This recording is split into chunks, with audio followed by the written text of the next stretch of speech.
किसी सोए हुए इंसान को जगाया जा सकता है, लेकिन उसका क्या जो जानबूझकर आंखें बंद करके बैठा हुआ हो? यह सवाल विवेक रामास्वामी के पॉलिटिकल सफर को समझता है।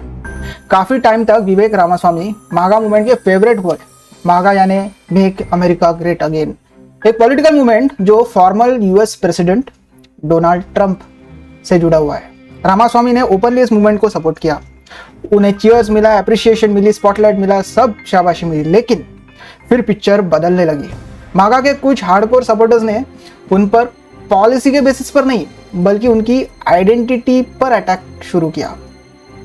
उनकी इंडियन ओरिजिन को निशाना बनाया गया, उनके हिंदू धर्म पर सवाल उठाया गया, यहाँ तक कि उनकी अमेरिकन सिटीजनशिप तक को चैलेंज किया गया। और सिर्फ विवेक नहीं, वाइस प्रेसिडेंट जेडी वांस की वाइफ उषा वांस भी रेसिस्ट अटैक का शिकार बनी। इंडियन इमिग्रेंट्स और नेचुरलाइज सिटीजन्स को भी ऑनलाइन अब्यूज फेस करना पड़ा। पिछले हफ्ते विवेक रामास्वामी ने फाइनली जवाब दिया। एक कंजर्वेटिव पॉलिटिकल इवेंट में बोलते हुए उन्होंने क्लियरली कहा कि किसी भी एथनिक या रेशियल ग्रुप के खिलाफ नफरत, चाहे वो व्हाइट हो, ब्लैक हो, हिस्पैनिक हो, ज्यूज हो या इंडियंस हो, कंजर्वेटिव मूवमेंट के फ्यूचर में उसके लिए जगह नहीं है। उन्होंने उषा वांस के खिलाफ हुई गाली गलौज को भी स्ट्रांगली कंडेम किया। ये बात सुनने में बोल्ड लग सकती है, लेकिन सच कहे तो ये कोई एक्सट्रीम या रेडिकल थिंकिंग नहीं है। रेसिज्म को रिजेक्ट करना, नाम लेकर गाली देना और उसके खिलाफ खड़ा होना, ये बेसिक ह्यूमन डिसेंसी है। लेकिन विवेक को सपोर्ट मिलने के बजाय और ज़्यादा हेट मिली, ऑब्वियस है। कुछ मागा सपोर्टर्स ने उन्हें अमेरिका छोड़ने के लिए भी कहा, कुछ ने सिर्फ इंसल्ट्स दिए और कुछ ने पुराने घिसे पिटे रेसिस्ट जोक्स किए, जैसे इंडियन सिर्फ टेक सपोर्ट या लैपटॉप रिपेयर करने के लिए है। एक कमेंट ने पूरी सिचुएशन को समराइज कर दिया। एक के कमेंट ने उसने लिखा था, रेसिस्ट और हिटलर सपोर्टर्स के लिए मागा में जगह है, लेकिन विवेक रामास्वामी के लिए नहीं है। यही से दो बड़े सवाल उठते हैं। पहला, विवेक रामास्वामी ने अभी बोलना क्यों चुना, अभी क्यों चुना बोलना? और दूसरा, ये पूरा एपिसोड अमेरिकन पॉलिटिक्स के बारे में क्या बताता है? विवेक रामास्वामी इस वक्त ओहायो के गवर्नर के लिए इलेक्शन लड़ रहा है। Ohio traditionally Republican leading state रही है। 2006 के बाद से लगातार रिपब्लिकन गवर्नर्स जीते आए, लेकिन इस बार पिक्चर डिफरेंट हो सकती है बॉस। कुछ पोल्स दिखा रहे हैं कि उनका डेमोक्रेटिक राइवल उनसे आगे निकल सकता है। ये सब डोनाल्ड ट्रंप के एंडोर्समेंट के बावजूद फिर भी विवेक ने बोलना चूज किया। ये इसी बीच मागा मूवमेंट और ज़्यादा राइट की तरफ शिफ्ट हो रहा है। इसके कोई टॉप फेसेस हार्डलाइन कंजर्वेटिव्स है। जेडी वांस का एग्जाम्पल ले लीजिए। उन्होंने पब्लिकली सजेस्ट किया था कि उनकी वाइफ को क्रिश्चियनिटी अडॉप्ट करनी चाहिए, और जब उषा वांस पर रेसिस्ट अटैक हुए वो चुप रहे, तो उनकी तरफ से कोई रिएक्शन नहीं आया, ना कोई स्टेटमेंट आया, ना कोई कंडेमनेशन आया। लेकिन विवेक रामास्वामी ने इस साइलेंस पर इनडायरेक्टली सवाल उठाया। उन्होंने चुपी नहीं रही और उन्होंने इस अपॉर्चुनिटी ग्रैब की और उन्होंने इस पर सवाल उठाया। वो बोल पड़े। उन्होंने कहा कि जो लीडर बिना झिझक हेट को कॉल आउट नहीं करे, उनका मूवमेंट को लीड करने का कोई हक है या हक ही नहीं है। कोई लोगों ने इसे जेडी वांस पर डायरेक्ट ताना माना।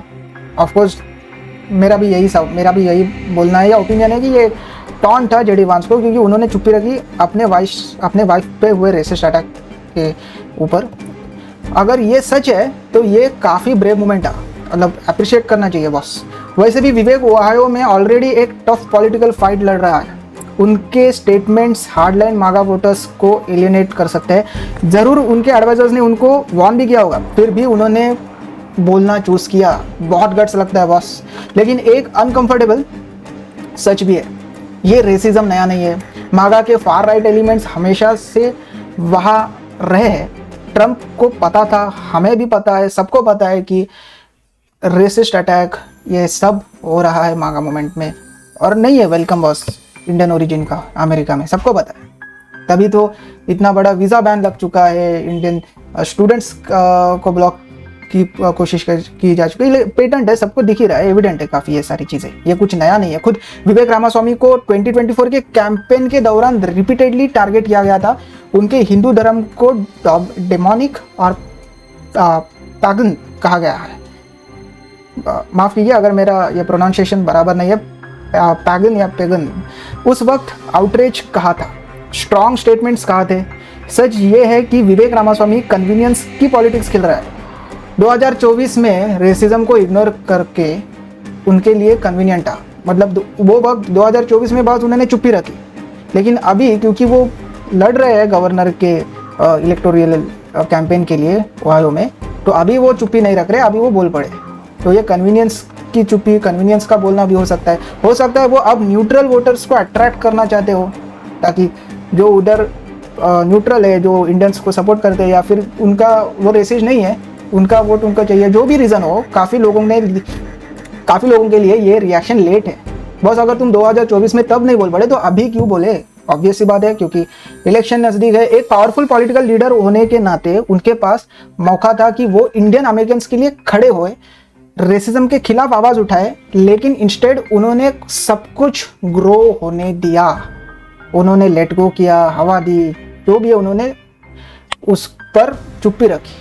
और इसी पर ये पूरा सवाल है कि बोले वो अच्छा है, ठीक है, अप्रिशिएटेड है, लेकिन अभी क्यों बोले, तब क्यों नहीं बोल पाए? FBI डायरेक्टर काश पटेल हो या former presidential candidate Nikki Haley हो, तो ये सिर्फ विवेक तक लिमिटेड नहीं है। जो बाकी इंडियन ओरिजिन बड़े लोग हैं, जैसे FBI डायरेक्टर काश पटेल हो या former presidential candidate Nikki Haley हो, जैसे मैंने अभी कहा, सभी को online anti India hate face करना पड़ा है भाई, फिर भी ज़्यादा तक लोग चुप रहे। इसमें एक लेसन छुपा है कि इंडिया में हम इंडियन ओरिजिन लीडर्स और आर्टिस्ट की सक्सेस सेलिब्रेट करते हैं। सही बात है, हमें उन पर गर्व है, लेकिन वही लोग अक्सर अपनी आइडेंटिटी को डाउन प्ले करते हैं या छुपाते हैं। जब वो उधर अनकंफर्टेबल होते हैं, जब उधर रेसिस्ट अटैक होता है, तब वो बोलते ना अपनी आइडेंटिटी हिंदुइज्म या इंडियन ओरिजिन को छुपाते, उनको शर्म आती कि हम इंडियन, जैसे सब कुछ ठीक हो, और उसको लेट गो कर देते, इग्नोर कर देते, मतलब इनडायरेक्टली अत्याचार सहन करते हैं। और यही हम वापस उसी एनालॉजी पर आते हैं। लगता है विवेक रामास्वामी ने फाइनली आंखें खोली है, ये कम से कम प्रिटेंड करना बंद कर दिया है या कुछ भी, लेकिन फाइनली वो बोल पड़े। अब सवाल ये है कि क्या बाकी लोग भी इसी तरह बोल पड़ेंगे या सिर्फ रामास्वामी ही है जो बोल पड़े? जो भी हो बॉस, देखना बहुत बढ़िया रहेगा कि जो अमेरिका में जो बढ़ती रेसिज्म है इंडिया के खिलाफ, वो चाहे वीज़ा बैन हो या वीज़ा की फीस बढ़ाना हो या एंटी हेट कमेंट्स हो, जो भी है, किस एंगल में जा रहे हैं। हाँ, आप हमारा app official relate zone download करें। मैं लिंक्स आपको उसकी लिंक वो डिस्क्रिप्शन बॉक्स में दे दूंगा। रिलेट जोन हमारा ऑफिशियल ऐप है, जो कि न्यूज़ ऐप और कनेक्शन मेकिंग ऐप है। वहाँ पे आप अपना नेटवर्क बिल्ड कर सकते हैं, कनेक्शंस कर सकते हो, और क्विक स्टोरीज जो इंपॉर्टेंट अपडेट्स है वहाँ पे आपको मिलती रहेंगी। हर नई स्टोरी अपडेट होगी तो 50 वर्ड्स में आपको उसका स्टोरी में आपको उसका नोटिफिकेशन मिल जाएगा। और नया सेक्शन भी इंट्रोड्यूस किया है जहाँ पे आप हायर कर सकते हैं और जॉब सर्च भी कर सकते हैं। एक नया सेक्शन है, रिलेट जोन ऑफिशियल ऐप है, मैं लिंक दे दूँगा नीचे डिस्क्रिप्शन बॉक्स में। और ज़रूर सब्सक्राइब कीजिए, वीडियो को लाइक कीजिए, शेयर कीजिए, और सब्सक्राइब करना मत भूलना, बेल आइकन दबाना मत भूलना, क्योंकि जब अगला वीडियो आएगा तो आपको पता होना चाहिए बॉस। चलो बाय, टेक केयर, सायोनारा, कूडोस, ध्यान रखना।